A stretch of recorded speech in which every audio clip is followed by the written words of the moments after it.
Zemzem'in Neşeli Mutfağı kanalıma ve mutfağıma hepiniz hoş geldiniz. Bugün sizler için içi cevizli, tarçınlı, çok güzel bir şerbetli tatlı tarifiyle geldim.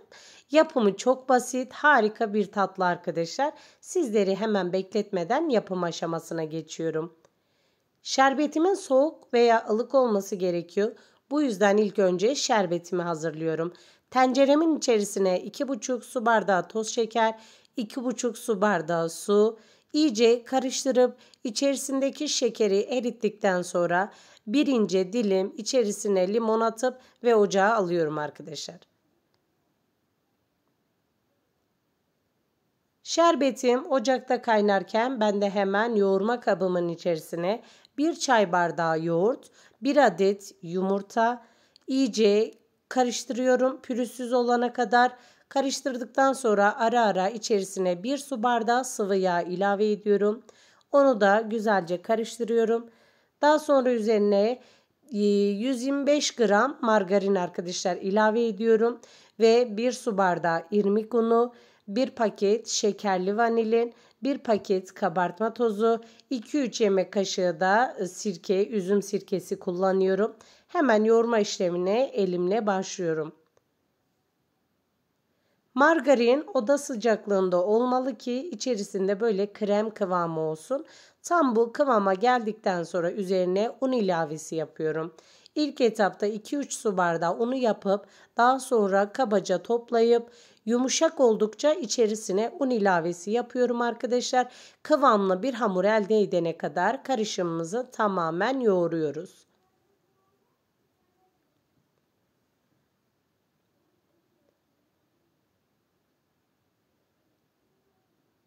Kıvamı bu kıvamda, bu yumuşaklıkta olmalı ki daha rahat açabilelim diye. Tam da bu kıvamı istiyoruz arkadaşlar. Şimdi hamurumun 1/4'ini başka bir kabın içerisine alıyorum. Çoğunluk kakaosuz olmalı. Başka bir kabın içerisine hamurumu aldıktan sonra üzerine artık 2 yemek kaşığı kakao, 1 tatlı kaşığı tarçın, yarım çay bardağından biraz fazla ceviz veya fındık da kullanabilirsiniz. Yoğurma işlemine hemen başlıyorum. Koyu bir kıvam alana kadar yoğurma işlemine devam ediyorum. En son üzerine 2 yemek kaşığı sıvı yağ da ilave ettikten sonra tekrardan yumuşatıp yoğurup ve hamurumuzu elde ediyoruz.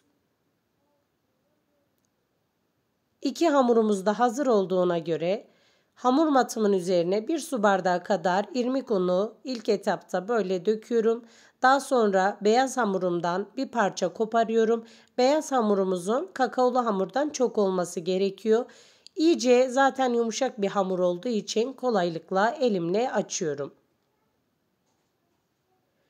Çok ince veya çok kalın bir hamur yapmıyoruz. İnceliği görmüş olduğunuz gibi olmalı.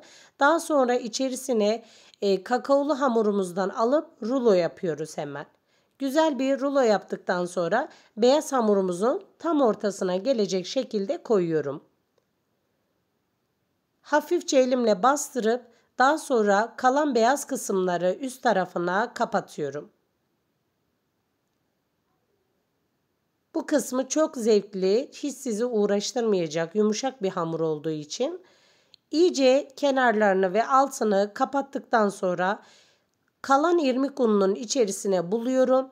Bütün her tarafına irmik gelecek şekilde rulo yapıyorum. Tatlımızın görüntüsünü vermek için elimle kenarlardan düzeltip daha sonra irmik ununu serpiştiriyorum.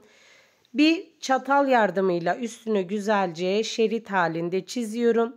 Daha sonra bıçak yardımıyla istediğiniz boyutta kesiyorum. Ben böyle ilk önce hepsi aynı olsun diye bir tane kesip ve hepsine aynı işlemi yaptım.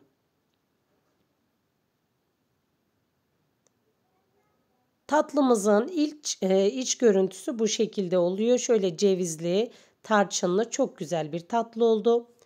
Tepsimin altını genelde şerbetli tatlılarımda yağlıyorum. Bu şekilde daha lezzetli olduğunu düşünüyorum.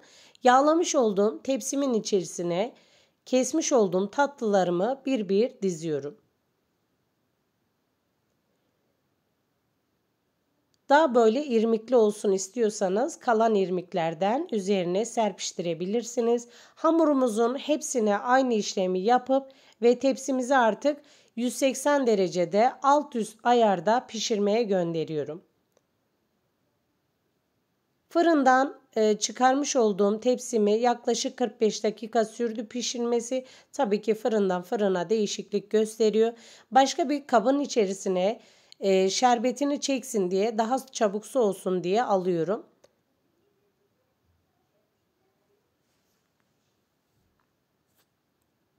Tatlımızın arkadaşlar yaklaşık 2 saat kadar şerbetini çekmesi gerekiyor. İrmikli bir tatlı olduğu için bu şekilde olması sizin işinize yarayacaktır.